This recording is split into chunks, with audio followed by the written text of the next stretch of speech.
Sen neden dedin hele? Çocuk hastapanlık açıldı.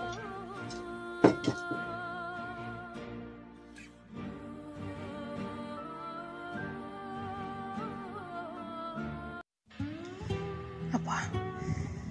Menin apam akıldı, meyrimli. Apam menen aябай sırdaş сүйлөшкүм келет. Ооба, түшүнөм. Апам иштен чарчап келет. Бирок мен деле досторум сыяктуу апам менен сүйлөшүп сырдашып эркелесем дейм. Аллахым, мага эч нерсе керек эмес. Болгону апам мага убакыт бөлсүнчү. Апам эч нерсеге муктаж кылган жок. Мен ага ыраазымын. Апам мени урушсун, тилдесин, болгону 15 мүнөт убактысын бөлсүнчү.